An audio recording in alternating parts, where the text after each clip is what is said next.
What does it mean to care about something or someone? I spent my entire life in British Columbia. It is the home of the mountains, the wilderness, and the people I care about. I've heard it said that the opposite of love isn't hate, but indifference. To care about something requires you to have feelings about that person or thing. In this sense, my feelings about the mountains and backcountry recreation are rather complex. Feelings, after all, can be sometimes messy. The history of this province has very much to do with land, water, nature, and real estate. Some of that history, unfortunately, leaves much to be desired. From our treatment of British Columbia's First Peoples, to the Pacific scandal that led to the resignation of Canada's first Prime Minister John A. Macdonald in 1873, to the park boundary adjustments in the late 20th century, to the modern casino and money laundering schemes of the 21st century, the history of British Columbia is mired in real estate and land corruption. Backcountry BC was born out of a desire for fairness. We believe that justice should be blind, and that law, policy, and rules must apply and be applied equally to all regardless of wealth, power, or privilege. It all began in the spring of 2016, just another trail building season in the Skookum Valley, or so we thought.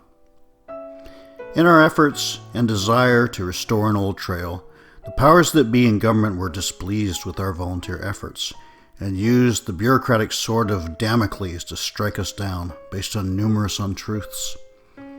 I can accept being told no, or to stop, if the reasoning and policy behind that decision is universal and based on the truth. That when I am told no, so would it be for any other user group, company, or commercial operator in a similar situation. At the time, our instincts told us such was not the case, that we were indeed being singled out and treated unfairly. Little did we know then, or appreciate the magnitude of how correct and factual these early instincts would later prove. This was the genesis of Garibaldi Park 2020, which would later in 2018 transform into the Backcountry BC we all know today. Backcountry advocacy in the 1990s and 2000s consisted typically of stakeholder meetings with government, planning sessions, and letters. By 2010, it became clear to myself and a small group of fellow advocates that this model of advocacy was no longer effective, that the backcountry recreation community was falling behind in terms of priority, decision-making, and funding when compared to other interests. We were losing, over and over again. Something clearly had to change. Perhaps always playing nice and hoping our voices would be heard at meetings and through our letters was no longer enough. In 2018, after Garibaldi Park 2020 started to achieve results, I put forward to a small core group of backcountry recreation advocates the idea of creating a grassroots provincial advocacy organization based on the Garibaldi Park 2020 model. I tossed around the idea of building a provincial advocacy website. To this, Bill Maurer, another one of the co-founders of Backcountry BC, snorted, "Chris, you talk a big game, now let's see you put your money where your mouth is." 8 months later, the build was done, and the Backcountry BC website went live. Over the subsequent years, through our research, analysis, mapping, articles, and innumerable access to information requests, we discovered and revealed countless examples of policy exemptions, double standards, and pay for play for those with money, power, and influence. We exposed failures in government in the areas of oversight, planning, prioritization, research, transparency, public consultation, and the fair and universal application and enforcement of policy.